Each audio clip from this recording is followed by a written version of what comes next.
Hello everyone, welcome back to our channel Login 8. In this video, I will guide you on how to be offline on Grindr account. So if you also want to be offline on Grindr account, this video is just for you. Follow the simple steps and you'll be able to do it. So first of all, what you have to do is launch open Grindr application. You can find this application both in Play Store and App Store. So make sure to download it. Make sure you're logged into your account. If you do not have an account, sign up for it. After that, you'll be led to this kind of interface. Over here, you'll be able to see several profiles of several people. At bottom, you'll be able to find several options over here. At top right corner, you'll be able to see the profile icon. Right next to it, you'll be able to see search bar. So if you want to appear offline, what you have to do is turn on incognito mode. Incognito is an unlimited feature that hides your profile from the Grindr grid while still allowing you to freely use the app.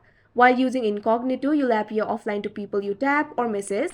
No one will see if you view their profile, nor will you show up on viewed me lists. So in order to turn on the incognito mode, what you have to do is tap on the profile icon that you can see at the top left corner of your screen.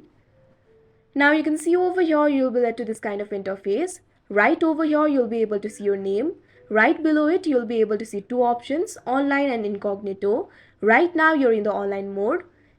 In order to switch to incognito, what you have to do is tap on the option incognito. If you haven't chosen a plan for yourself, you'll have to choose a plan. You need to have Grindr Unlimited in order to turn on incognito. So choose a plan and go ahead. After that, incognito mode will be turned on and you'll appear offline. So that is how to be offline on Grindr account. I hope you found this video helpful. Thank you for watching. Make sure to like, share and subscribe to our channel.